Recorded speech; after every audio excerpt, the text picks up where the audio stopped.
राजस्थान चुनाव से पहले वसुंधरा राजे ने बनाई भाजपा से दूरी, मोदी शाह को लगा झटका, मचा हड़कंप।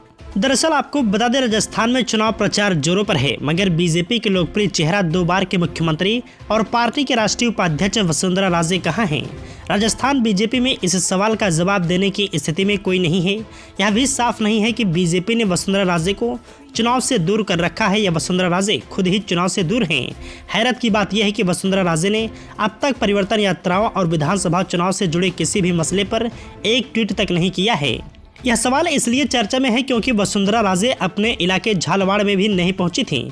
जितनी मुंह उतनी बातें, मगर सच अब तक भी धुंधला है। वसुंधरा राजे की खामोशी इस आग को और हवा दे रही है कि महारानी नाराज हैं। ये सवाल अब बीजेपी के प्रचार में आने वाले नेताओं से पूछने का सिलसिला तेज हो गया है। सभी का सवाल एक जैसा होता है कि वसुंधरा राजे जी हमारी बड़ी नेता हैं और वो पूरी तरह से चुनाव में सक्रिय हैं।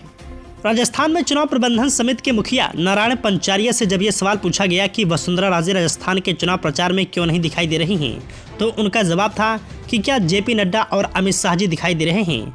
वसुंधरा जी भी राष्ट्रीय स्तर की नेता हैं और बड़े चुनाव प्रचार में आएंगी। वो सभी बड़े नेताओं के साथ परिवर्तन संकल्प यात्राओं में हिस्सा ले चुकी हैं। उनके पास झारखंड की भी जिम्मेदारी है। राष्ट्रीय उपाध्यक्ष होने के नाते राष्ट्रीय स्तर की जिम्मेदारियां हैं, तो क्या मान लिया जाए कि वसुंधरा राजे चुनाव प्रचार से दूर रहेंगे? बहुत सारे लोगों का कहना है कि वसुंधरा के बिना बीजेपी की पार नहीं लगेगी। दरअसल जिस तरह से वसुंधरा राजे के करीबी विधायक कैलाश मेघवाल ने खुद को वसुंधरा गुट का नेता बताते हुए कानून मंत्री और चुनाव संकल्प पत्र समिति के मुखिया अर्जुन राम मेघवाल पर और बीजेपी पर हमला बोला, उससे वसुंधरा राजे की ठीक होती हुई स्थिति फिर से कमजोर हुई है। पार्टी ने तुरंत अपने विधायक कैलाश मेघवाल को पार्टी से बाहर कर दिया। इससे पहले वसुंधरा राजे का नाम लेकर बीजेपी के नेताओं पर हमले बोलने को लेकर रोहित शर्मा को भी पार्टी से बाहर निकाल दिया गया है।